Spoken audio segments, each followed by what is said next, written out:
Oh, This your boy 1804 Boxing. It's been a long while. yes. Been a while ever since the Amir Khan upset by Danny Garcia. Yeah. I'm here to rant about HBO and the way they overhype fighters and having them fight bums. True. Okay. Let's talk about the most overhyped fighter in the game right now. Canelo goddamn Alvarez. Here's a guy who beat up on the garbage man, the taxi driver, and all this. The butcher. How this kid gets all this hype, how he generates so much money is beyond me. He's not even like a big old hard puncher like a Mike Tyson or something. I can see a Mike Tyson for 50 bombs, but damn, he was knocking him out first round, and, you know, this and that. Some people probably fell out in the corner. But anyways, we need Canelo to step up this year. He got a date reserved for May 4th. They looking for somebody they're going to either blow up or come down or somebody like that. They're going to find somebody that's from Wichita, Kansas, that's 40-0, who fought farmers and hype us up, and Canelo's going to throw him out. He's going to beat him out the water. That's how I feel about it. Now let's go to HBO. All these talented fighters are signed to HBO, but yet they don't fight each other. Ever since Mayorga knocked out Vernon Forrest, it seemed like HBO has been protecting fighters that sign with them. Okay, I like Adrian Broner. I think he's the future of boxing. But why he got to fight Gavin Reese? Gavin Reese. Again, some guy they found, he's like 30-1, 17 knockouts. And yet, we just heard about him now. Exactly. Who is that? Gavin Reese. Okay, fine. A decent fight is Mikey Garcia against Orlando Salido. I think Garcia was a bit overhyped because he's 30-0 as a featherweight, and yet they give Gary Russell Jr. all hell in the world because they say he's been moving along slow, and Gary Russell's only 15-0, so whatever. And the last fight, Mikey Garcia was getting outboxed there until he knocked the guy out. So we'll see how that goes. Garcia. Now HBO. So Pacquiao got knocked out. I wonder who's HBO's new golden goose is, because we all know it's not going to be a black fighter.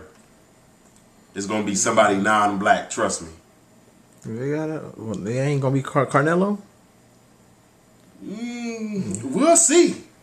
The funny thing about Canelo is he's in a weight class that's deep as hell, and that's probably the reason why he ain't fighting until May, in my opinion.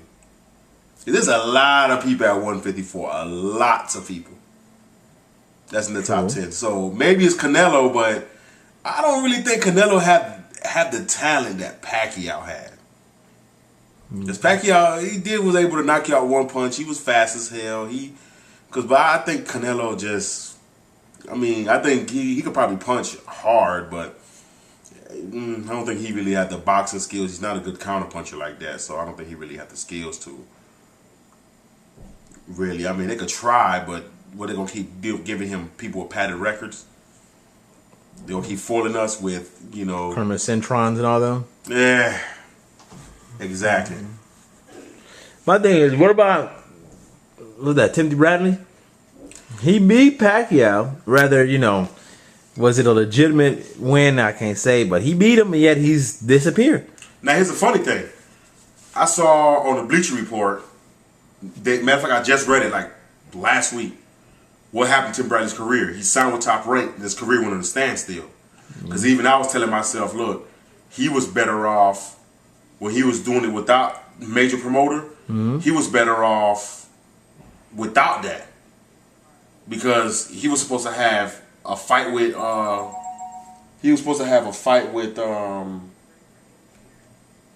Amir Khan. Yeah. Which people still say the fight can happen if he really wanted to. Yeah. But being that he's not with Top Rank, they just sidelined his career. I mean, I understand he wanted a financial situation. I understand he wanted all that. But at the end of the day, I think on the long run, it would have been better had he would have fought Khan. And let's say he beat Khan and unify it. Then at 140, you have no choice. Yeah. You have to come through him. No matter if it's Top Rank, Golden Boy, fighter. But what about, what about him versus Broner? That'd be a good matchup.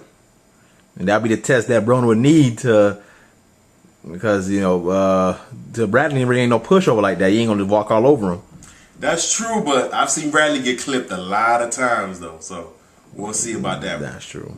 We'll see. But I think that will be a tough test for Broner because Bradley is the most awkward fighter I've seen in a minute. Because for somebody who comes in so wild, it's like it's controlled wild. Yeah. It's not just wild. It's like controlled wild. So he comes in wild, so that's a tough one for Broner. I really think it would be. I think Broner pulled it out just because Broner has that much more talent. Yeah. So for this year boxing, the prediction for 2013?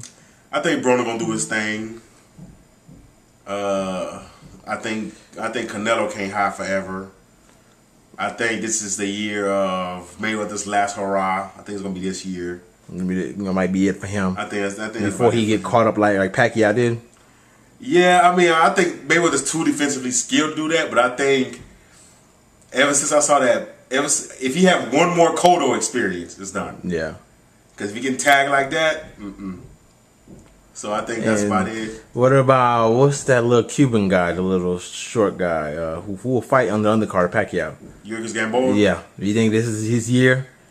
This is his year, but Gamboa, like I've said a lot, Gamboa he gets caught. Yeah. And the problem is, you don't want to get caught. Because now we see what happened to Pacquiao.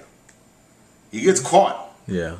I mean, if you see him when he's doing his thing, yes, he's like, he's that guy. He's that man. But he gets caught. Like, he need to work on some real defensive techniques. Really.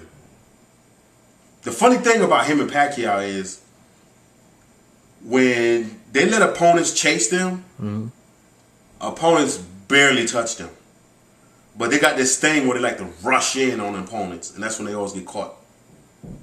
Yeah, now you see what Pacquiao, what happened when he get caught. Like I said, we saw that. Let's see, what else in 2013?